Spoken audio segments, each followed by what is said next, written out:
Almost 50 years before the mechanical recording of the human voice, the English journalist Henry Mayhew began to compile a natural history of London's labouring poor.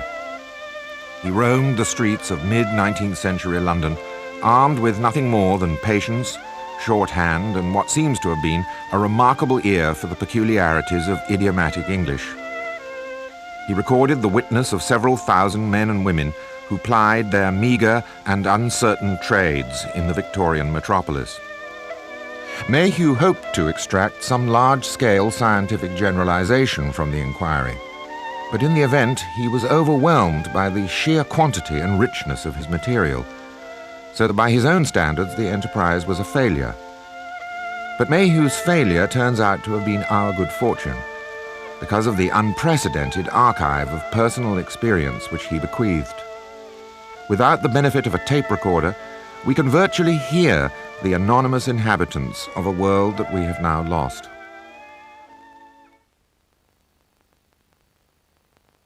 There was something refreshingly haphazard about Mayhew's sampling techniques. For example, he seems to have encountered one of only 2 false eye makers in London at the time. This one made doll's eyes as a sideline, and Mayhew was no doubt surprised to hear that there were seasonal variations in the trade. There's a brisk and a slack season to our business, as well as in most others. After the Christmas holidays up to March, we have generally little to do. But from that time, eyes begin to look up a bit, and business remains pretty good until the end of October. Where we make 1 pair of eyes for home consumption, we make 10 for exportation. A great many eyes go abroad. Yes, I suppose we shall soon be overpopulated with dolls if a great number were not to emigrate every year. The annual increase of dolls goes on at an alarming rate. The yearly rate of mortality must be very high, to be sure, but it's nothing to the rate at which they're brought into the world. I also make human eyes. These are 2 cases. In the one, I have black and hazel, and in the other, blue and grey. Here, Mayhew reports, the man took the lids off a couple of boxes about as big as binnacles that stood upon the table. They each contained 190 different eyes, and so like nature, Mayhew says, that the effect produced upon a person unaccustomed to the sight was most peculiar and far from pleasant. Here, you see, are the ladies' eyes. You see, they've got more sparkle and brilliance about them than the gentlemen's. Here are 2 different ladies' eyes. They belong to fine-looking young women, both of them. When a lady or a gentleman comes to us for an eye, we're obliged to have a sitting, just like a portrait painter. We take no sketch, but we study the tints of the perfect eye. There are a number of eyes come over from France, but these are generally what we call misfits. They're sold cheap, and they seldom match the other eye. And again, by not fitting tight over the ball like those made expressly for the person, they seldom move consentaneously, as it is termed, with the natural eye, and have therefore a very unpleasant and fixed stare. Worse, almost, than the defective eye itself. Now, the eyes that we make have such a natural appearance and move so freely that I can assure you that one gentleman who got one of his from me passed 9 doctors without the deception being detected. There is a lady customer of mine who has been married for 3 years to a husband, and I believe he does not know she has a false eye to this day. The generality of persons whom we serve take out their eyes when they go to bed, and they either put them under the pillow or else in a tumbler of water on the toilet table at their side. Most married women, however, never take their eyes out at all. Some people wear out a false eye in half the time of others. This does not arise from the greater use of them or from rolling them about, but from the increased secretion of the tears, which act on the false eye like acid on a metal and corrodes and roughens the surface. This roughness produces inflammation, and so a new eye becomes necessary. The Scotch lose a great many eyes. Why, I cannot say. And the men in this country lose more eyes, nearly 2 to 1. We generally only make one eye, but I did once make 2 eyes for a widow lady. She lost one first, and we repaired the loss so well that on losing the other eye, she got us to make her a second.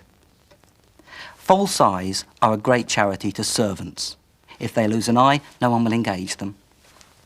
In Paris, there's a charitable institution for the supply of false eyes to the poor, and I really think if we had a similar establishment in this country for the furnishing of artificial eyes for those whose bread depends upon their looks, it would do a great deal of good. We always supply eyes to such people at half price. My normal price for an eye is £2 and 2 shillings. This eye, for example, is a couple of guineas, and as fine an eye as you would wish to see in any young woman's head. One of the least appealing occupations was the gathering of dog dung, called pure, because it was used to purify leather. Mayhew wrote a lot about the armies of people who scavenged the streets for reusable waste, anything from cigar ends to nails, and of course rags and bones.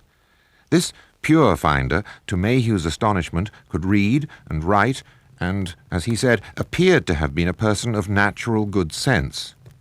She had once been more prosperous when she was married to a waterman on the river. We did very well together for a number of years until he lost his health. Then we parted with everything we had in the world, and at last, when we'd no other means of living left, we were advised to take to gathering pure. At first I couldn't endure the business. I couldn't bear to eat. I couldn't bear to eat a morsel, and I was obliged to discontinue it for a long time. My husband kept at it, though. He could do that well enough, and he couldn't walk fast enough, and he couldn't lift his hands as high as his head, but he managed to sort of work under him and so put the pure in the basket. But when I saw that he, poor fellow, he couldn't make enough to keep us both, I took heart and I went out again, and I used to gather more than he did. That was 15 years ago, and times was good then. We used to do very well. We only gathered a pailful in the day. We could live very well, but we used to do much more than that. We could do much more than that. Because there weren't near so many people at the business, and pure was easier to be had. For my part, I can't tell where all the poor creatures have come from of late years. The world seems growing worse and worse every day. You pulled down the price of pure, that's certain. But the poor things, I mean, yeah, they've got to do something. They can't starve while there's something to be got. And not later than 6 or 7 years ago, it was 3 and 6, or 4 shillings a pailful, and a ready sale for as much as you could get. But now it's only a shilling. In some places 1 and 2pence a pailful. And as I said before, there's so many at it. There's not much left for a poor old creature like me to find. And the men that are smart and strong, they do the most, of course. And, well, they do very well, and they manage to live. 6 years ago, my husband, he complained he was ill. And in the evening, and he lay down in the bed, we was in Whitechapel then, and he took a fit of coughing, and he was smothered in his own blood. Dear, the troubles I've gone through. I had 8 children at one time. There's not one of them left alive now.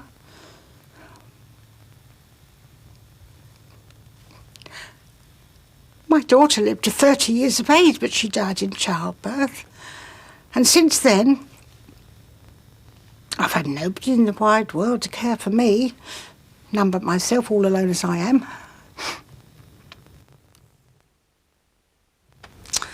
Almost everyone I've ever known engaged in pure finding was better off once. I knew a man who went by the name of Brown. He was picking up Pure for years before I went to it. He was a very quiet man. I used to lodge in Blue Anchor Yard, and he seldom spoke to anybody. But we two used to speak sometimes, but never much. And then one morning he was found dead in his bed. It was of a Tuesday morning, and he was buried at 12 o'clock the Friday following. And that afternoon at 6 o'clock.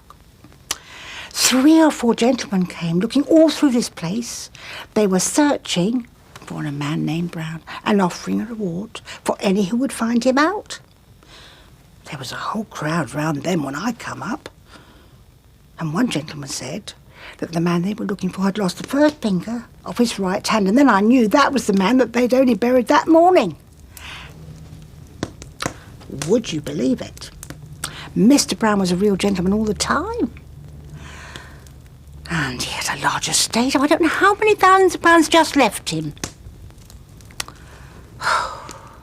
The lawyers, they advertised and searched everywhere for him and never found him, as you may say, until he was dead.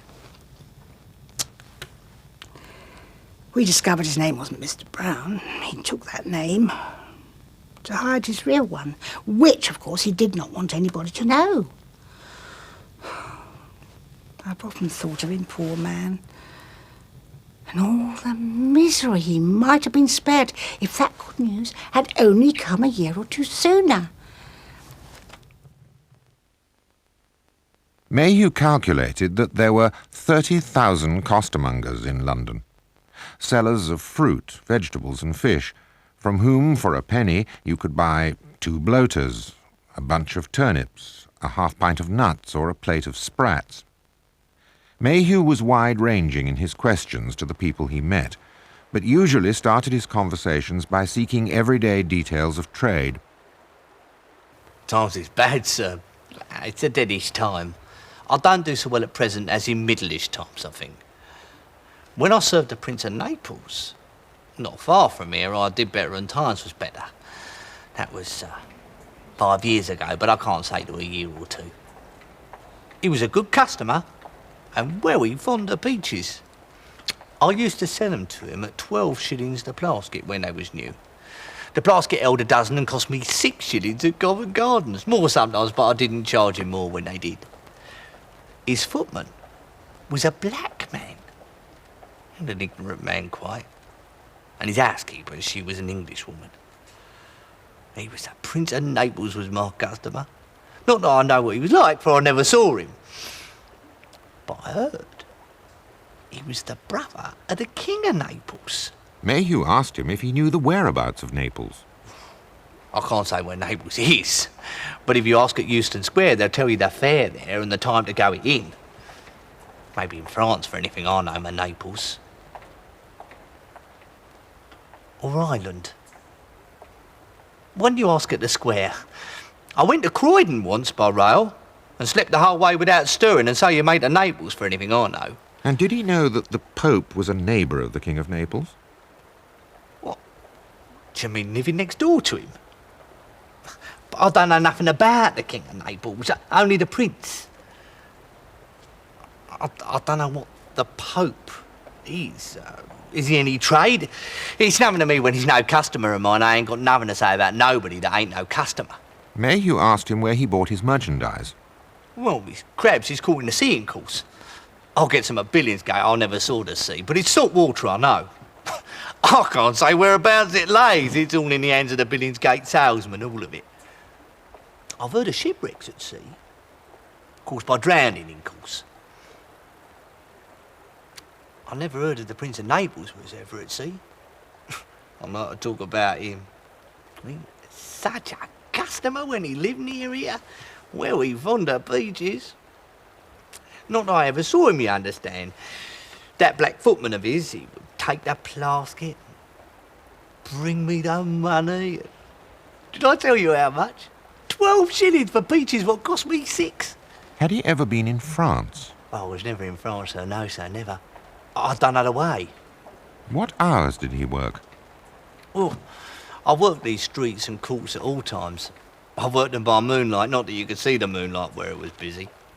How far off did he think the moon was? I couldn't say how far the moon is, officer. It's nothing to me. But I've seen it a good bit higher than St Paul's. And the sun? I don't know nothing about the sun, what you ask? It must be nearer than the moon, for it's warmer. And if they're both fire, well, that shows it. It's like the taproom grate and that bit of gaslight to compare the two is. And did he know what sort of building St Paul's was? Church, sir, so I've heard. I was never in a church. But he'd heard of God, presumably. Oh, yeah, I've heard of God. He made heaven and the earth. And the sea? I never heard as he made the sea. That's another thing you best learn about that at Billingsgate. God Almighty made the world, and the poor bricklayers, labourers built the houses afterwards, that's my opinion. But I can't say, for I was never in no school. Only always hard at work and know nothing about it. But he knew about Jesus Christ, our Redeemer. Jesus Christ? Yeah, I've heard of him. Redeemer. I only wish I could redeem me Sunday dogs from me uncle. An intelligent and trustworthy man, Mayhew reports, computed that not 2 in 10 costermongers had ever been in the interior of a church. But when Mayhew pursued his inquiries with this coster girl, he found a surprising amount of scriptural knowledge, most of it garbled, when he asked her about religion. Oh, only last night Father was talking about religion. We often talks about religion. Father has told me that God made the world, and I've heard him talk about the first man and woman as was made and lived. Must be more than 100 years ago now. But I don't like to speak on what I don't know. Father too has told me about our Saviour, what was nailed on a cross to suffer for such poor people as we is. Father has told us too about his giving a great many poor people a penny loaf and a bit of fish each, which proves him to be a very kind gentleman. 10 Commandments was made by him, I've heard say, and he performed them too, among other miracles. Yeah, this is part of what our Saviour tells us. We are to forgive everybody and do nobody no injury. Don't think I could forgive an enemy if she injured me very much. Sure, I don't know why I couldn't, unless it is that I'm poor and never learned to do it. If a girl stole my shawl and didn't return it back or give me the value on it, I couldn't forgive her. But if she told me she lost it off her back, I shouldn't be so hard on her. We poor girls ain't very religious. But we are better than the men. We all of us thanks God for everything, even for a fine day. As for sprats, we always say they're God's blessing for the poor and think it's hard of the Lord Mayor not to let them come in before the 9th of November just 'cause he wants to dine off them. Which he always do. Yeah, we knows for certain they eat plenty of sprats at the Lord Mayor's blanket. Mayhew asked her about the creation. They say in the Bible that the world was created in 6 days. The beasts, the birds, the fish and all. But sprats was among them, in course. There was only one out at that time as was made, and that was the ark for Adam and Eve and their family. Seems very wonderful indeed how all this world was done so quick. Should have thought England alone would have took double the time, shouldn't you, sir? But then it says in the Bible, God Almighty's a just and true God, and of course, time will be nothing to him. What did she think about death?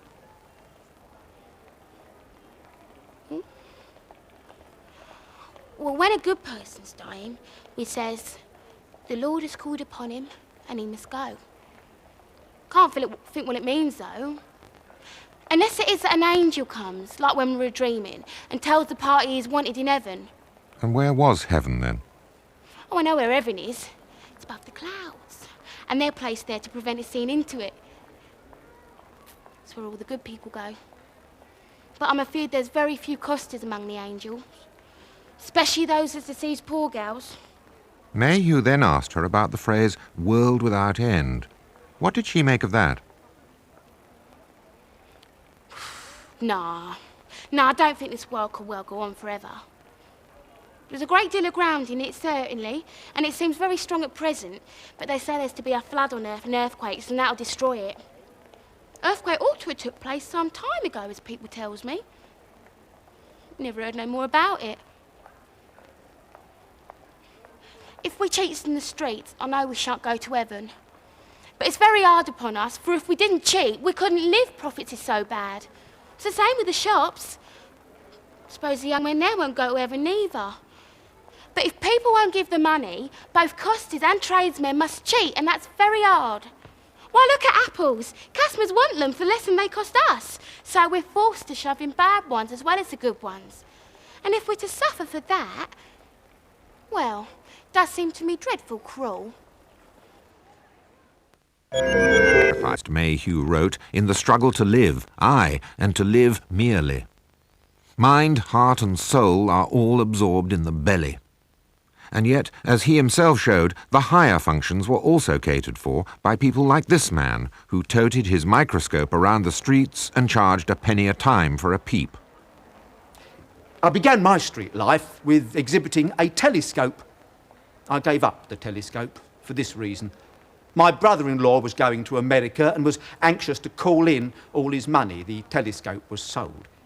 And my sister, the professed cook, fearing that I should be without a means of living, bought for me a microscope out of her own earnings, which cost her £5. She said, "The microscope is better than the telescope, for the nights are so uncertain." She was quite right. For when the telescopes have been idle for 3 months at a time, I can exhibit my microscope day and night. She gave it to me as a mark of her respect. That instrument has enabled me to support an afflicted and aged mother and to bury her comfortably when she died. My microscope contains 6 objects which are placed on a wheel at the back, which I turn round in succession. The objects are in cell boxes of glass. The objects are, all of them, familiar to the public and are as follows. 1, the flea. 2, the human hair, or the hair of the head. 3, a section of the old oak tree. 4, the animalculi in water. 5, cheese mites. And 6, the transverse section of cane used by schoolmasters for the correction of boys. The first I exhibit is the flea, and I commence a short lecture as follows. "Gentlemen," I says, "the first object I have to present to your notice is that of a flea.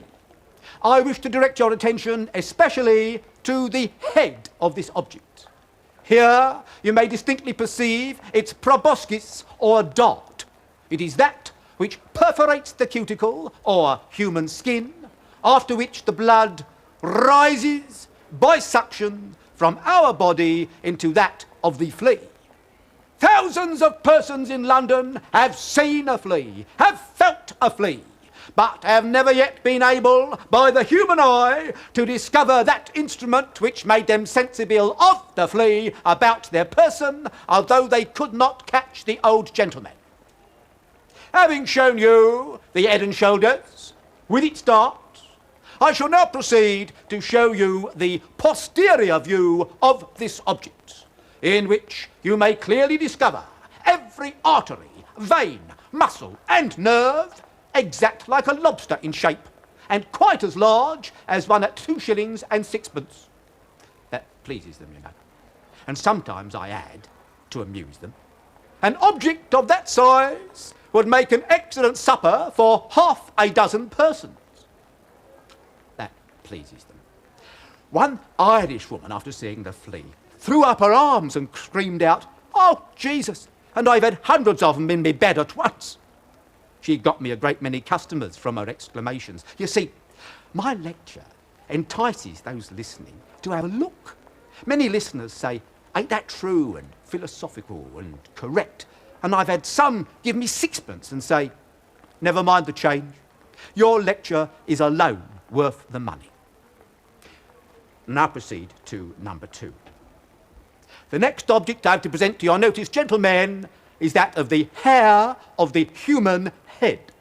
You perceive that it is nearly as large as yonder scaffolding poles of the House of Lords.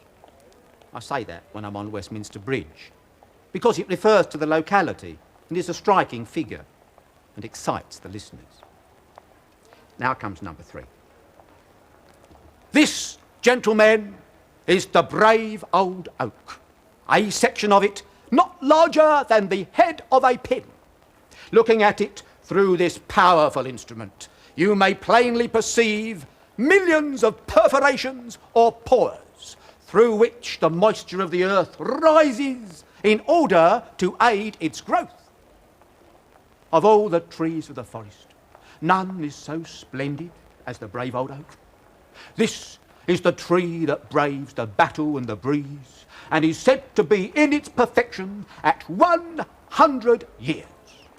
Who that looks at it would not exclaim in the language of the song, "Woodman, spare that tree and cut it not down"? Number 4 is the animalculae in water. Gentlemen, the object now before you is a drop of water that may be suspended on the needle's point, teeming with millions of living objects. This one drop of water contains more inhabitants than the globe on which I stand. They are all moving with perfect ease, like the mighty monsters of the vast deep. The next object is the cheese mite, number 5. I always begin in this way. Just look at them. Notice, for instance, the head, how it represents the form of an hedgehog. They have 8 legs and 8 joints, and are said to be moving with the velocity of 500 steps in 1 minute. A cheesemonger in Whitechapel brought me a few of these objects for me to place in my microscope. He invited his friends, which were taking supper with him, to come out and take a glance at the same objects. He gave me 6pence for exhibiting them to him, and was highly gratified at the sight of them. I asked him how he could have the impudence to sell them for a lady's supper at 10pence a pound. The answer he gave me was, "What the eye cannot see, the art never grieves." Then I go on. Whilst this lady is extending her hand to the poor, she is slaying more living creatures with her jawbone than ever Samson did with his. If it's a boy looking through, I say, "Now, Jack, when you're eating bread and cheese, don't let it be said that you slay the mites with the jawbone of an ass. Cultivate the intellectual and moral powers superior to the passions, and you will rise superior to that animal in intellect." "Good," says a gentleman. "Good, here's 6pence for you." And another says, "Here's 2pence for you, and I'm blessed if I want to see anything after hearing your lecture." Next comes the cane, number 6. The object before you, gentlemen, is a transverse section of cane, common cane. Such, mark you, as is used by schoolmasters for the correction of boys who neglect their tasks, or play the wag. I make it comic, you know. This I call the tree of knowledge, for it has done more for to learn us the rules of arithmetic than all the vegetable kingdom combined.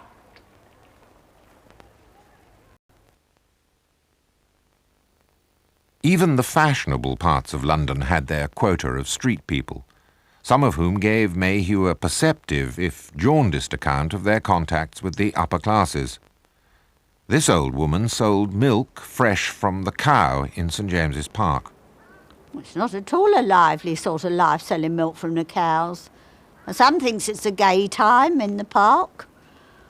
I'm often dull enough. Could find nothing to interest one sitting alongside a cow. Well, people drink new milk for their health, and I've served a good many such. Mostly young women, I think. It's delicate, makes the most of it. There's 20 women or more to one man as drinks new milk. If they were set to some good hard work, it'd do 'em more good than new milk or ass's milk either, I think. Let 'em go on a milk walk to cure themselves, that's what I say. Some children come pretty regularly with their nurses to drink new milk. Some brings their own china mugs to drink it out of, nothing less is good enough for them. I've seen the nurse girls frightened to death about them mugs. I've heard one young child say to another, "I should tell Mamma that Caroline said hello to a mechanic who come and shook hands with her." Girl was as red as fire. Said it was her brother. Oh, yeah. There's a deal of brothers come to look for their sisters in the park. Yeah, the biggest fools I sold milk to is servant girls out for the day. Some has to have a day or a half in the month. The mistresses should keep 'em at home, I say. Not let 'em out to spend their money and get into nobody knows what company for the holiday. Mistresses is too easy that way. Such girls as make fools of themselves in liking a soldier to run after 'em. I seen one of 'em and, well, some would call her pretty. And the prettiest is the silliest and easiest tricked out of their money. That's my opinion anyhow. Well, I seen one of 'em, and more than one, walk with a soldier, and then they'd stop a minute, and she'd give him something out of her glove, and then they'd come over to me, and he'd say to her, "Mayn't I treat you to a little new milk, my dear?" And he'd change a shilling. Well, of course, the fool of a girl had given him that there shilling. Mayhew asked her if there were any older customers. Oh, yeah, now and then there's some oldish gentlemen anyhow. They're idle men, lounging about the stall, though there's no nonsense there. They tell me too there's not so much lounging about as there was. Them that knows the trade longer than me think so. Them children, there's a great check on the nurses, and they can't be such fools as the servant maids. Very few elderly people drinks new milk. It's mostly the young.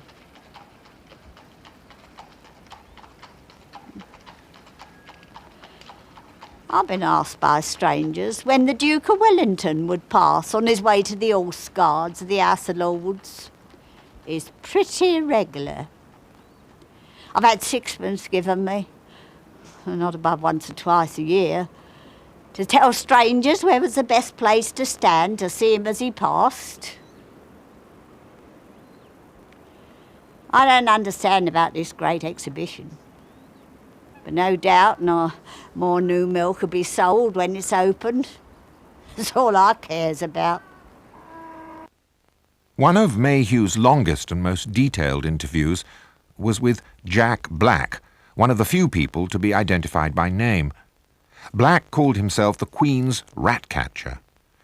For providing vivid, sustained, and often harrowing detail in a tone of total matter-of-factness, he has no equal in the 2 million or so words of Mayhew's book. Oh, I should think I've been a rat in a most for 35 years. Indeed, I may say from my childhood, for I've kept at it almost all my life. I've been dead near 3 times from bites as near as a toucher. I once had the teeth of a rat break in my fingers, which was dreadful bad and swollen and putrefied. I had to have the broken bits pulled out with tweezers. Now, the worst bite I ever had was at the Manor House Haunty, kept by Mr. Burnell. I was there one day and he had some rats get loose and he asked me to catch them for they was wanted for a match that was on that afternoon. Well, I picked up a lot. Indeed, I had one in each hand and another again my knee, and I came on a sheaf of straw, which I turned over and there was a rat there. Well, I couldn't lay hold of him because my hands was full, and as I stooped down, he ran up the sleeve of my coat and bit me on the muscle of the arm. I shall never forget it. It turned me all of a sudden, made me feel numb. In less than half an hour, I was took so bad I was obliged to be sent home to get someone to drive my cart for me. It was terrible to see the blood that came from me. I bled awful. Burnell, seeing me so bad, said, "Hey, Jack, take some brandy, you look so awful bad." The arm's swollen, it must have weighed 1.5 tons, so I could hardly lift it, and it was so painful I couldn't bear my wife to ferment it. I was kept in bed for 2 months because of that bite of Burnell's. I was weak, I couldn't stand, dreadful feverish, all wolf-like, and I knew I was going to die, because I remember the doctor coming in and opening my eyes to see if I was still alive. The first rats I caught was when I was 9 years of age. I catch them at Mr. Strickland's, a large cowkeeper in Little Albany Street, Regent's Park. In those days, there was all fields and meadows in them parts, and I recollect there was a big orchard on one side of the meadow. I was only doing for a game, and there was lots of ladies and gents looking on and wondering at seeing me taking these rats from under a heap of old bricks and wood where they had collected themselves. I had a little dog, a little redding it was, and I wanted the rats for to test my dog with. I'd been a lad that was fond of the sport. Well, when I was about 15, sir, I turned to bird fancying. I was very fond of the sombre linnet. I was very successful in raising them and sold them for a deal of money. I've got a strain of them by me now. And I rizzed them from some I purchased from a person in the coal yard, Drury Lane. I give him £2 for the periwinkle strain. But then afterwards I heard of a person with, as I thought, a better strain, Lawson of Holloway. And I went and give him 30 shillings for a bird. I then riz them. I used to go up and catch the nestlings off the common and riz them under the old train birds. The linnet's a beautiful song, sir. There are 24 changes in a linnet song. They sing toys, as we call them. That is, they make sounds which we distinguish in the fancy as tolic, eka, eka, quaker, leweets, eka, eka, single, eka, eka, quaker, wheats, or eek, eek, quaker, chows, eager, piper, chowl, laugh, eager, poi, chows, rattle, pipe, fear, pew, and poise. Now, I know this seems Greek to you, sir, but it's the terms we use in the fancy. The term we use for fear is a sound like fear, as if they was frightened. Laugh is a kind of shake, nearly the same as a rattle. When I found I was master of the birds, I then turned to my rat business again. I had a little rat dog, a small black tan terrier by the name of Billy, and he was the greatest stock dog in London of that day. He is the father of the greatest portion of small black tan terriers in London now, which Mr. Isaac, the bird fancier in Princess Street, purchased one of the strain for £6 or £7, which Jimmy Massey afterwards purchased one of the strain for a monkey, a bottle of wine and £3, and that was the rummest bargain I've ever made.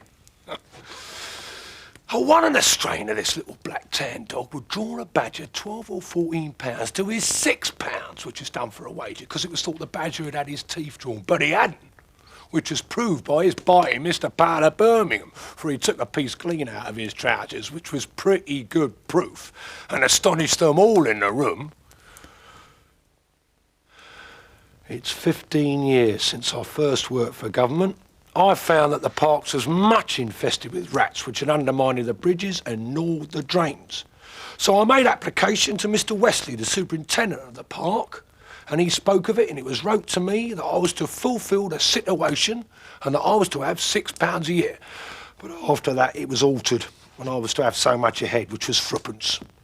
After that, Newton, who was a warmint destroyer to Her Majesty, dying, I wrote to the Board of Ordnance when they appointed me to each of the stations in London. That was to the Regency Park Barracks, to the Knightsbridge and Portland Barracks, and to all the other barracks in the metropolis. I've got the letter by me now, in which they says they is proud to appoint me. One night in August, a night of a very heavy storm, which maybe you may remember, sir, I was sent for by a medical gent as lived opposite the Load of Hay, Hampstead, whose 2 children had been attacked by rats while they were sleeping in their little cots. I traced the blood which had left lines from their tails through the openings in the lath and plaster, which I followed to where my ferrets come out of. They must have come up from the bottom of the house to the attics. The rats gnawed the hands and feet of the little children. The lady, hearing them crying, got up out of her bed and called to the servant to know what the child was making such a noise for, when they struck a light. And then they see the rats running away to the holes. The little nightgowns was covered with blood, as if their throats had been cut. I asked the lady to give us one of the gowns to keep as a curiosity, for I considered it a phenomenon, and she gave it to me. But I was never so vexed in all my life as I was told the next day that a maid had washed it. I went down the next morning and exterminated them rats. I found they was of the species of a rat which we term the blood rat. A dreadful, spiteful fella, a snake-headed rat, and infests the dwellings.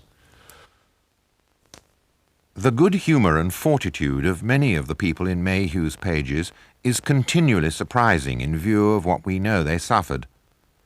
But there were occasionally characters who presented Mayhew with a rigmarole of pure misery. One of these, by an ironic twist, was a street clown, and he's a reminder at the end of this brief survey of Mayhew's Londoners of how wretched life could seem in the London of the 1850s. My necessities forced me into a public line, which I'm far from liking.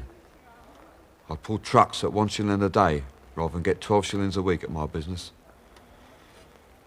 I've tried to get out of the line. I've got a friend to advertise for me for any situation as groom.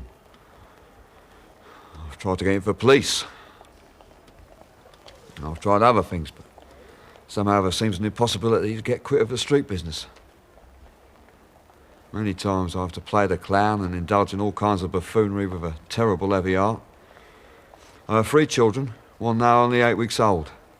You can't imagine, sir, what a curse the street business can become with its insults and starvations. The day before my wife was confined, I jumped and laboured doing Jim Crow for 12 hours, in the wet too, and earned 1 shilling and threepence. With this, I returned to home without a bit of coal and with only half a quartern loaf in it. I know it was 1 shilling and threepence, for I keep a sort of log of all my earnings and my expenses. You'll see on it what I've earned as clown or the funny man with a party of acrobats since the beginning of this year. He showed Mayhew his log, as he called it, which was kept in small figures on paper folded up as economically as possible. Not quite 6 shillings remained as the average weekly sum to be taken home to his wife and family. I dare say no persons think more of their dignity than such as are in my way of life. I'd rather starve than ask for parochial relief. Many a time I've gone to my labour without breaking my fast, and played clown until I could raise dinner. I have to make jokes as clown. Could fill a volume with all I knows. He told me several of his jests, Mayhew writes. They were all of the most venerable kind. A horse has 10 legs. He has 2 forelegs and 2 hind legs. 2 fours are 8 and 2 others are 10. Mayhew reports that the other jokes were equally puerile. Why is the city of Rome? He would have it Rome. Why is the city of Rome like a candle wick? Because it's in the midst of Greece. Here's another one. Old and young are both of one age. Your son at 20 is young, and your horse at 20 is old. And so old and young are the same. Da-da. Mayhew asked him if his neighbours knew his business. In the street where I lodge, only very few know what I do for a living. I and my wife both strive to keep the business a secret from our neighbours. My wife does a little washing when able and often works 8 hours for 6pence. I go out at 8 in the morning and return at dark. My children hardly know what I do. I see my dresses lying about, but that is all. My oldest is a girl of 13. She has seen me dressed at Stepney Fair, where she brought me my tea. She laughs when she sees me in my clown's dress, wants to stay with me. But I'd rather see her lay dead before me. And I had 2 dead in my place at one time. Last Whitsun Monday was a 12-month. And she should ever belong to my profession. Mayhew reports that tears started from the man's eyes as he said this. Frequently when I play the fool in the streets, I feel very sad at heart. I can't help thinking of the bare cupboards at home. But what's that to the world? I've often and often been at home all day when it has been wet, with no food at all, either to give my children or to take myself. And I've gone out at night to the public houses to sing a comic song, or play the funny man for a meal. You may imagine with what feelings for the part. And when I've come home, I've called my children up from their beds to share the loaf I brought back with me. I know 3 or more clowns as miserable and bad off as myself. The way in which our profession is ruined is by the stragglers or outsiders, who are often men who are good tradesmen. They take to the clown's business only at holiday or fair time, when there's little money to be picked up at it. Then after that, they go back to their own trades, so that you see, we, who are obliged to continue at it the year through, are deprived of even the little bit of luck we should otherwise have.